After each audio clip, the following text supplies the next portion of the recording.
Okay, so starting with direct and indirect speech.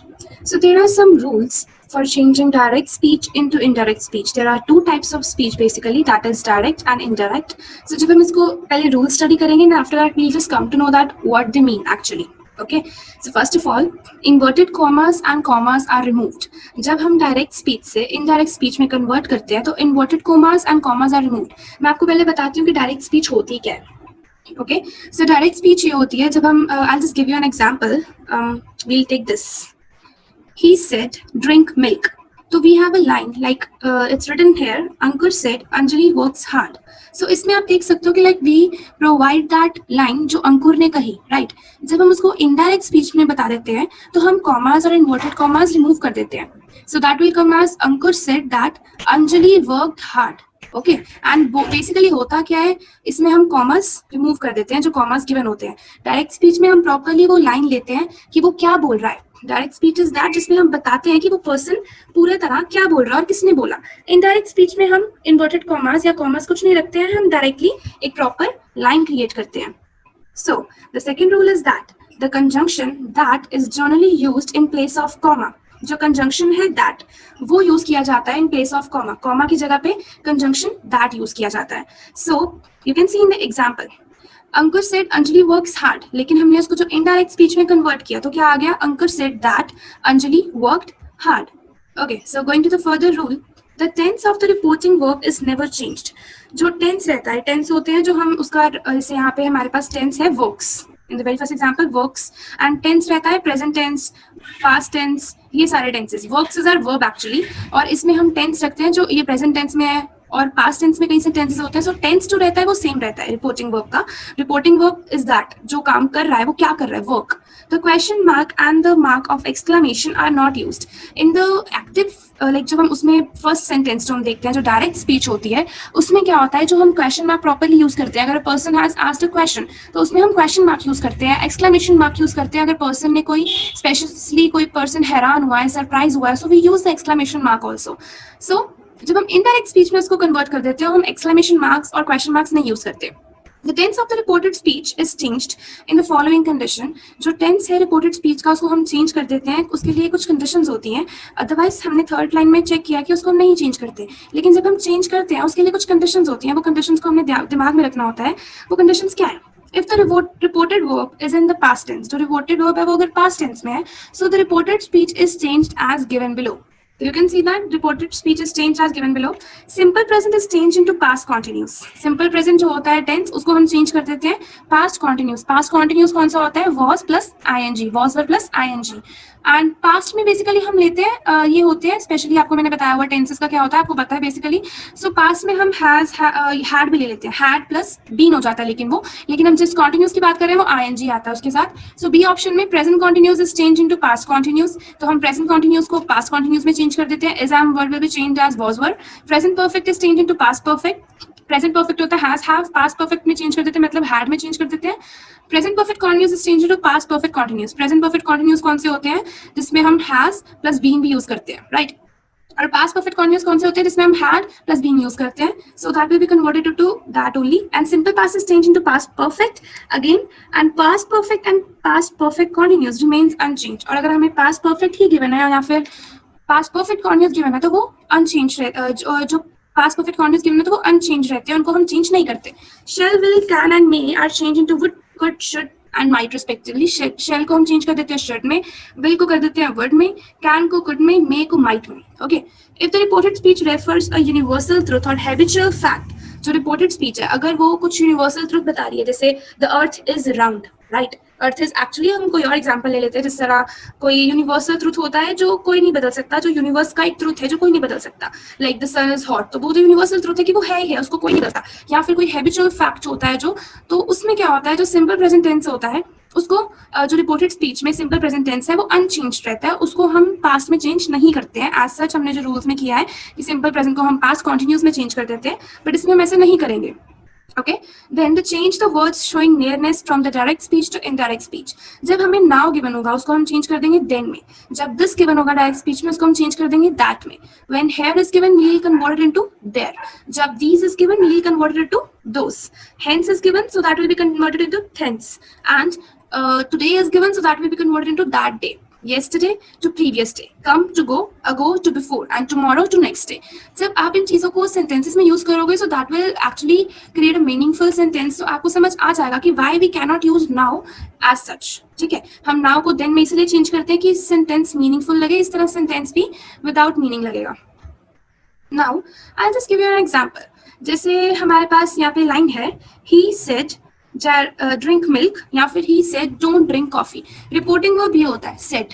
ठीक है, उसको हम चेंज कर देते हैं रिपोर्टिंग वर्ब को टोल्ड और सेड में. मतलब कई बार रहता है कि वो सेड ही रहता है, कई बार हम उसको टोल्ड कर देते हैं. सो जब इसको हम डायरेक्ट स्पीच को इनडायरेक्ट में चेंज करेंगे तो वो क्या बन जाएगा, he told her to drink milk. उसने उसको कहा कि तुम मिल्क पियो. और जब हम डायरेक्ट में रख रहे हैं तो उसमें क्या आ रहा है कि उसने कहा दूध पियो. ठीक है, एंड अगर हम दूसरी लाइन ले रहे हैं कि उसने कहा कि कॉफी मत पियो, तो उसको जब हम इनडायरेक्ट में चेंज करें तो वो क्या बन रहा है, उसने कहा उसको कि तुम कॉफी मत पियो या फिर तुम दूध मत पियो. So this is the change between direct to indirect, and when we are talking about this, जैसे he told her to drink milk, he said not to drink milk. So हम उसकी कही हुई बात जो पूरी inverted commas के साथ हम बताते हैं उसको change करके हम एक sentence बना लेते हैं. Okay, so rules for changing imperative sentences from direct to indirect speech. अभी हमने imperative sentences की example अभी देखी. So the reporting verb said is changed into ordered, requested, advised, begged, proposed, suggested, etc. Okay, जो reporting verbs होते हैं जैसे said है उसको हम चेंज कर देंगे ऑर्डर्ड में, रिक्वेस्टेड में, एडवाइज्ड में, बेग्ड में, प्रपोज्ड में, सजेस्टेड में. ओके, जो रिपोर्टेड वर्ब है सेड उसको हम कभी कभी टोल्ड में भी चेंज कर देते हैं. So that is like it's our wish basically कि हम उसको किस में चेंज कर देते हैं. वी हैव टू सी कि किस सेंटेंस में क्या मीनिंग क्रिएट हो रहा है. मीनिंगफुल सेंटेंस हमने बेसिकली क्रिएट करना है. So that is the case. Okay, so further infinitive to used in place of conjunction. Infinitive होता है to, उसको हम use करते हैं in the place of conjunction. Okay, and third rule होता है if the reported speech. Okay, so continuing with the third rule for changing imperative sentences from direct to indirect speech, if the reported speech begins with let us, अगर reported speech शुरू होती है let us के साथ, the reporting verb is changed to proposed or suggested followed by that or should. So, इसमें क्या होता है कि जब let us के साथ शुरू होती है रिपोर्टेड स्पीच तो हम उसको proposed या suggested इस तरह के वर्ड्स के साथ चेंज कर देते हैं. And as you have like read in the rule 1, said को हम चेंज कर देते हैं into ordered, requested, advised, begged, proposed, suggested. इस तरह के वर्ड्स के साथ हम उसको चेंज कर देते हैं. So just going to the examples now. Ankur said Anjali works hard. अंकुर ने कहा कि अंजलि मेहनत करती है. So indirect speech में जब हम इसको कन्वर्ट करेंगे तो क्या आएगा, अंकुर said that Anjali worked hard. तो इसमें हमने इन्वर्टेड कॉमास हटा दिए, वर्क्स को वर्क्ड में कन्वर्ट कर दिया और said that लगा दिया. इन्वर्टेड कॉमास की जगह हमने that लगा दिया. So Ankur said that Anjali worked hard. Next is I said Ayush is going to Agra. I said that Ayush was going to Agra. We have converted the present continuous into past continuous. ठीक है, हमने rules में अभी पढ़ा था कि हमने present continuous को past में कन्वर्ट करना होता है. See, B option is, B rule is that present continuous is changed into past continuous. So you can just see it here that I said that Ayush was going to Agra. So is going is converted into was going and inverted commas are being removed. The third में direct speech क्या है, Veena said this happened yesterday. Indirect speech क्या आ गई, Veena said that happened the previous day. Yesterday is converted into previous day and we have just added in place of yesterday as previous day. अब अगर इसमें हम yesterday ही रहने देते, Veena said that happened yesterday, but that is not the case. जब हम direct को indirect में convert करते हैं तो हम now को then में और yesterday को previous day में, today को that day में हम convert कर देते हैं. So Veena said that happened the previous day. Fourth is John said I am very busy now. John ने कहा मैं बहुत busy हूँ इस टाइम पे. तो John said that he was very busy then. क्योंकि direct speech होती है कि person के बारे में हम बता रहे हैं कि उसने ये चीज बोली, और इनडायरेक्ट स्पीच ये हो जाती है कि जॉन ने ये कहा कि वो उस टाइम पे बहुत बिजी था. डायरेक्ट स्पीच होती है कि वो पर्सन का हम डायरेक्ट बता रहे हैं कि जो पर्सन ने बोला था वही लाइन हम रिपीट करके बता रहे हैं कि पर्सन ने ये लाइन बोली थी. इनडायरेक्ट ये होता है कि जब कोई थर्ड पर्सन सेकंड पर्सन के बारे में बात कर रहा है और उस सेकंड पर्सन के बारे में बात करते हुए वो बोल रहा है कि उसने उस टाइम पे ये बात कही थी. ठीक है। जब हम इस तरह का करते हैं कि हम किसी को बता रहे हैं कि जैसे 3 फ्रेंड्स हैं, ठीक है, आयुष, गरिमा और सुशांत, ठीक है, ये 3 फ्रेंड्स हैं। आयुष ने सुशांत को अगर कुछ कहा, ठीक है, उसने ये लाइन उसकी यही जाएगी कि that yes Ayush said this thing, तो प्रॉपर उस लाइन को हम डायरेक्ट लेके जा रहे हैं कि आयुष ने उसको कहा आई हैव अ बुक और समथिंग लाइक दैट। तो जब सुशांत जाकर किसी और को वो बात बताएगा, किसी थर्ड पर्सन को जाके वो बात बताएगा, तो ही विल से दैट कि आयुष ने उस टाइम पे ये बात कही थी। तो इसीलिए we have to convert it now to then and I am very busy to was very busy, क्योंकि वो पास्ट टेंस में हमने कन्वर्ट करना है, वो पुरानी बात हो जाती है एंड दैट इज व्हाई हम इन्वर्टेड कॉमर्स को रिमूव कर देते हैं, क्योंकि थर्ड पर्सन उसके बारे में बात कर रहा है। So John said I am very busy now, so John said that he was very busy then. So fifth question, I said to my sister is tea ready, मैंने अपनी सिस्टर से कहा कि क्या चाय तैयार है। सो आई आस्क्ड माय सिस्टर, अब जब उसने क्वेश्चन पूछा है, जब क्वेश्चन पूछा होगा तो आप सेड की जगह आस्क्ड कर दोगे एंड नॉर्मली सेड को हम टोल्ड में भी कर देते हैं, लेकिन जब क्वेश्चन पूछा है तो हम सेड को आस्क्ड में करेंगे, क्योंकि वो क्वेश्चन की हमने चीज बरकरार रखनी है in the indirect speech also. So I asked my sister if tea was ready, मैंने अपनी सिस्टर से पूछा क्या चाय तैयार है। I said to Deepak what is your father. So आगे उसको जब हम इनडायरेक्ट में चेंज कर रहे हैं तो क्या आ रहा है, आई आस्क दीपक, मैंने दीपक से पूछा व्हाट हिज फादर वाज, क्या उसके फादर क्या थे। The teacher said Rajesh leave the room at once, teacher ने राजेश को टीचर ने, अब इसमें हम यहाँ पे ये नहीं कह रहे हैं कि टीचर ने राजेश को कहा, हम डायरेक्टली ले रहे हैं कि टीचर ने कहा राजेश तुम रूम से चले जाओ, एक बार पे कहने पे चले जाओ। जब उसको हम इनडायरेक्ट में कन्वर्ट करेंगे तो क्या आ जाएगा कि टीचर ने ऑर्डर किया राजेश को कि तुम रूम को छोड़ दो एट वंस, तो इसमें teacher has order to Rajesh कि तुम रूम छोड़ दो एक बार कहने पे। So then eighth is that he said let us go to the river for a picnic, उसने कहा कि चलो पिकनिक करने के लिए रिवर पे चले। तो उसने इनडायरेक्ट स्पीच में जब इसको हम कन्वर्ट करेंगे तो क्या आ जाएगा, उसने प्रपोज किया, उसने सजेस्ट किया, उसने आइडिया दिया, क्योंकि जब आपको यहाँ पे लिखा है जब लेट अस यूज होता है तो we will change it to when let us is used we will change it into proposed or suggested. Check the rule number 3 of imperative sentences. When let us is used so we will change it into proposed or suggested. So that is what we did here. When he said let us go to the river for a picnic, तो उसमें he suggested, he proposed, कि उसने idea दिया कि चलो picnic करने के लिए हम रिवर के पास चलते हैं। He proposed that they should go to the river for a picnic. Then the child said hurrah mother has come. So इसमें वो खुश है। These hurrah and all are exclamation things, exclamation words, जिसमें हम अपनी feelings बताते हैं। So अब hurrah word है, उसमें हम उसको directly hurrah नहीं लेके चलेंगे, अब उसका हम exclamation word use करेंगे। The child exclaimed with joy. Hurrah is the hurrah word is that जिसको हम joy के टाइम पे यूज करते हैं, खुशी के टाइम पे यूज करते हैं। So the child exclaimed with joy that his mother had come. वो खुश हो गया कि हाँ उसकी मम्मा आ गए। एंड जब हम हुरा की जगह कुछ अलास यूज कर लेते हैं, अलास होता है सैड वर्ड, तो उसमें आ जाएगा the child exclaimed with sadness that his mother has gone और हिज मदर हैड केम और मदर हैड कम। तो according to the sentences we have to change it. Hurrah को हम जॉय का वर्ड लेके चलते हैं और अलास को हम सैडनेस का लेके चलते हैं। So we have to use that, the child exclaimed with joy that his mother had come. So हम डायरेक्टली उन वर्ड्स को नहीं लेते हैं डायरेक्ट स्पीच में। सो 10th question, his mother said may you live long, उसकी मम्मा ने कहा कि तुम जुग जुग जियो, ठीक है। तो इनडायरेक्ट में जब हम उसको कन्वर्ट कर देंगे तो क्या आ जाएगा, हिज मदर विश्ड। अब मे की जगह हम ले रहे हैं विश्ड, इनडायरेक्ट में हम कभी भी कन्वर्ट नहीं करेंगे इस तरीके से। हिज मदर लाइक इसको हम जब कन्वर्ट करते हैं तो सेड की जगह हम विश्ड कर लेते हैं, और जब हमने हुर्रा को किया हमने सेड की जगह एक्सक्लेम्ड कर दिया। ओके, लाइक इसमें हम अगर डायरेक्टली लिख दें कि his mother said he might live long, so that is not giving that exclamation thing, that wished thing in the sentence. So जो अगर जिस तरीके से सेंटेंस हमें डायरेक्ट स्पीच में गिवन है, हमने वो फीलिंग्स इनडायरेक्ट में भी कुछ अलग वर्ड्स यूज करके लानी ही है। So when his mother said may you live long, उसकी मम्मा ने कहा कि may you live long, तो she actually wished कि his mother wished that he might live long. हमने may को कन्वर्ट कर दिया might में। He said to me what is the shortest way back, उसने मेरे को कहा कि सबसे छोटा रास्ता वापस जाने का क्या है। So उसने इंक्वायर किया, क्वेश्चन है, he asked, he inquired of me what was the shortest way of back, वापस जाने का सबसे छोटा रास्ता कौन सा है। He said to him why do you stop here, उसने उसे कहा कि तुम यहाँ पर क्यों रुक गए।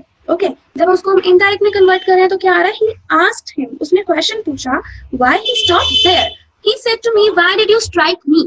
So उसको जब हमने कन्वर्ट किया so आ जाएगा he inquired of me why I had struck him, उसने क्वेश्चन पूछा, उसने इंक्वायर किया कि क्यों स्ट्रक किया, क्यों स्ट्राइक किया। सो हमने स्ट्राइक को कन्वर्ट कर दिया स्ट्रक में।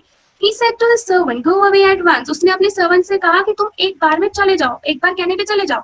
So he ordered his servant, उसने ऑर्डर किया अपने सर्वेंट को to go away at once. Okay. Then he said to his master, forgive me sir. उसने अपने मास्टर से कहा कि मुझे माफ कर दो. उसने अब इसमें रिक्वेस्ट की है, so इसमें हम लिख सकते हैं कि he begged, he requested his masters to forgive me. तो हमने बेसिकली देखना है कि हम said की जगह कौन सा वर्ड यूज कर सकते हैं. इन्वर्टेड कॉमास हमने छोड़ देने हैं. And then if the question is there, so हम asked यूज करेंगे, इंटेरोगेटेड वर्ड यूज करेंगे. He said to his servant, do as I tell you. उसने अपने सर्वेंट से कहा कि वही करो जो मैंने तुम्हें कहा है. अब इसमें क्वेश्चन नहीं है, ये उसने कहा है बेसिकली. सो उसने ऑर्डर किया है कि he ordered his servant to do as he told him. So tell will be converted into told. He said to us, bravo, you have done well. So ये कुछ bravo word is used when we are saying congratulations or we are saying that yes, very good, you have done this. So he congratulated us saying that we had done well. So हम directly वही word use नहीं कर लेंगे. He said, hurrah, my sister has come. अभी हमने hurrah वाला एक sentence यहाँ पर भी किया था. So we write exclaimed there. अब यहाँ पर हम लिख रहे हैं again exclaimed with delight. उसमें हमने लिखा था exclaimed with joy. तो दोनों का मतलब सेम है. आप exclaimed with delight, exclaimed with joy कुछ भी यूज कर सकते हो. अब यहाँ पे exclaimed with अगर joy भी यूज कर लो तो that is also okay. He exclaimed with joy that his friend had come. या फिर he exclaimed with delight that his friend had come. So he said to his friend, wait here till I return. उसने अपने friend से कहा कि यहाँ पर रुको जब तक मैं वापस आ जाऊँ. He asked his friend, उसने अपने फ्रेंड्स को पूछा to wait there till he returned. तो हमने return को convert कर दिया returned में. He said to student, don't sit there. उसने स्टूडेंट से कहा कि यहाँ पर मत बैठो. He forbade the student to sit there. Forbade होता है कि मना करना. तो उसने मना किया अपने स्टूडेंट को यहाँ पे बैठने से. Okay. Then हम इसको ये भी लिख सकते हैं कि do not sit there. So he ordered the student to sit. अगर हम वहाँ पे लिख सकते हैं, अगर हम order यूज कर रहे हैं तो हम ये भी लिख सकते हैं कि he ordered the student to not to sit there. यहाँ पे लेकिन forbade का मतलब होता है मना करना, तो इसलिए हमने directly he forbade the student to sit there लिख दिया. Then the 21st sentence. Mahesh says, I'm not ill. Mahesh ने कहा मैं बीमार नहीं हूँ. Then Mahesh says that he is not ill. Mahesh ने कहा कि वो बीमार नहीं है. Sudha says, I will write a letter today. अब मैंने आपको बोला था कि today किस में convert होता है? Check it here. That today is converted into that day. So यहाँ पे हम अपने sentence पे जाएंगे. That Sudha says that she will write a letter. Sudha says, I will write a letter today. जब हम इसको कन्वर्ट करेंगे तो इसको हम इस तरह भी लिख सकते हैं कि Sudha says that she will write a letter today. लेकिन इसको हम इस तरह भी कन्वर्ट कर सकते हैं कि Sudha says that she will write a letter that day. So क्योंकि आपको देखना है कि सेंटेंस में मीनिंगफुल क्या लग रहा है बेसिकली. अगर सेंटेंस में it is looking meaningful only कि टुडे डालकर ही मीनिंगफुल सेंटेंस बन रहा है, तो इट्स नॉट योर टेक कि अगर आप टुडे ऐड कर रहे हो तो इट्स ओके. बट अगर सेंटेंस का मतलब बदल जाता है, सेंटेंस का मतलब कुछ अलग निकलता है टुडे का टुडे ही लिखने से, so then you have to write it as that day. So यहाँ पर दोनों वर्ड्स यूज किए जा सकते हैं. Sudha says that she will write a letter that day, and here it is written that Sudha says that she will write a letter today. Anil said Sushila loves sweet. Anil ने कहा कि सुशीला को मिठाइयाँ पसंद है. Anil said that Sushila loved sweets. तो Anil said that, इसमें कुछ ऐसा नहीं है कि उसने क्वेश्चन नहीं पूछा, उसने कुछ हुर्रा नहीं किया, उसने एक्सप्लेन नहीं किया, उसने सैडनेस नहीं दिखाई, उसने एक नॉर्मल सेंटेंस बोला. और नॉर्मल सेंटेंस जिसको हम बोलते हैं लाइक नॉर्मल एसर्टिव सेंटेंस जो होते हैं जिसमें कुछ कोई फीलिंग नहीं बताई जा रही है, एक नॉर्मल सेंटेंस है. कोई कुछ कह रहा है तो it's a normal sentence without any exclamation, without any sadness. So Anil said Sushila loves sweets. तो इसका क्या हो जाएगा? Anil said that Sushila loved sweets. बस हमने loves को कन्वर्ट कर दिया loved में, थर्ड फॉर्म में. They said the girls are dancing. उन्होंने कहा कि गर्ल्स जो है नाच रही हैं. So they said that girls were dancing. Are को हमने कन्वर्ट कर दिया वर में. So they said that the girls were dancing. Girls वो नाच रही थी. अर्चना said Ankur has done his work. अर्चना ने कहा कि अंकुर ने अपना काम कर लिया है. So Archana said that Ankur had done his work. We have converted has done means it's past. Okay. And उसको जब हमने इसको हैज को हम ले रहे हैं, अब हमें इसको पास्ट में कन्वर्ट करना है. तो past means has done is present, had done is past. So उसको हमने कन्वर्ट कर दिया पास्ट में. As it we have already discussed about this thing कि हम प्रेजेंट को पास्ट में कन्वर्ट कर देते हैं. So Archana said that Ankur had done his work. Bindu said Om has written a poem. Bindu ने कहा कि ओम ने एक पोएम लिखी. तो इसमें आप देख सकते हो कि ऑलरेडी हैज रिटन है, ठीक है, means it's present. So Bindu said that Om had written a poem. तो हमने has को कन्वर्ट कर दिया had में, राइट. जिस तरह हम प्रेजेंट को पास्ट में कन्वर्ट करते हैं, so हमने has को कन्वर्ट कर दिया had में.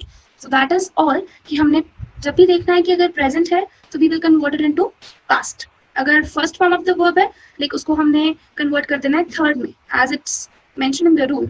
Simple present will be converted into past continuous. Present continuous is converted into past continuous, and present perfect is changed into past perfect.